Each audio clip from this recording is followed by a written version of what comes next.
Nena! Nena! Nena! Si Nena yun ah. Ba't di mo lang dumaan dito sa akin? Negra! Oh, ikaw pala yung Virgiline. Tinatawag ko si Nena, ba't parang balisa siya? Parang hindi niya ako naririnig. Nako, talagang balisa si Nena. Ha? Hindi pa natawag si Aling Adelfa, pati anak ng si Ninita. Hindi pa natawag sa kanya si Aling Adelfa, pati si Ninita. Isang linggo nang di paparamdam. Di ba nagkakausap kayo ni Aling Adelfa? Oo, nagkausap kami ni Aling Adelfa noong nakaraang buwan, pero alam ko taga San Juan, Batangas siya. Sigurado ka taga San Juan? Sa Juan ba? Ay, hindi pala, taga Tanawan, Batangas, oo. Taga doon sila Peters at saka si Blandina. Pagkakaalam ko ha, taga doon. Sabi ko na tama yung hula ko. Taga Tanawan, Batangas lang talaga sila. Naku, salamat Virgiline ha. Ay naku, wala yun. Hayaan mo, sasabihin ko taga Tanawan, Tanawan, Batangas lang yun sila Peter. At sila Blandina. Masyado na kasi nag-aalala si Nene. Sige na, is na ako. Sige na, salamat ha Virgiline. Ingat. Salamat. Kahit pa paano may lead na kami kung nasa si Blandina pati si Peter na yan. Pati ang si Adelfa and Francia na yan. Pakita. O Wanda, saan ka pupunta? Pupunta ako doon kay Nena. Kasi meron akong bagong financier ngayon na 5% lang pag nagpapautang. Kay Nena, hindi mo pa ba alam ang balita?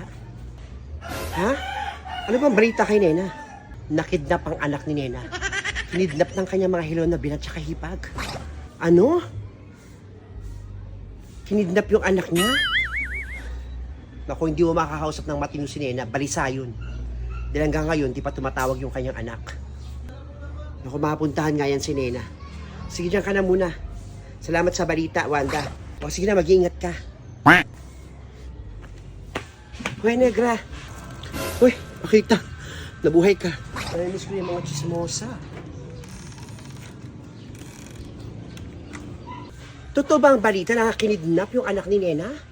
Ng kanyang mga hilon na biyan at hipag? Totoo ba yung sinabi ni Pakita? Na kinidnap ng hipag at biyanan ni Nena ng kanyang anak? Kaya pa hindi ko na nakikita si Ninita. Ito kasi si Nene, geng-geng. Nagpapaniwala doon sa biyanan niya at sa hipag niyang hilaw. O ang ngayon, nagsasuffer siya ngayon. Kaya pala balisa siya. Sa pagkakakobrahin ni Nena, nanggigigil ako. Matawagan nga si Sonia, yung pinsan ko. Alam ko doon nakatira yung mga yun.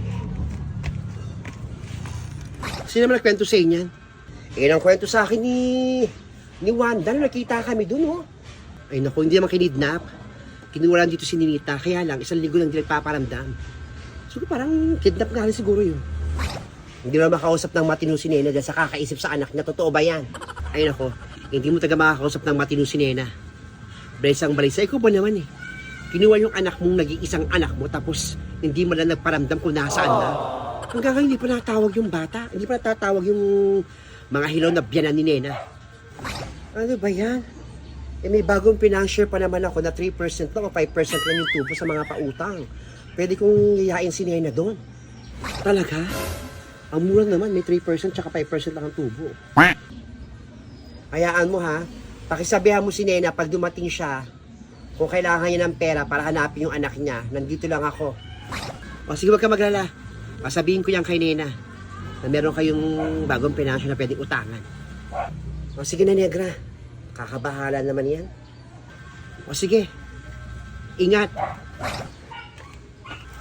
Parang gusto ko rin mangutang. Sabi ko kay Nena, sabay kami mangutang.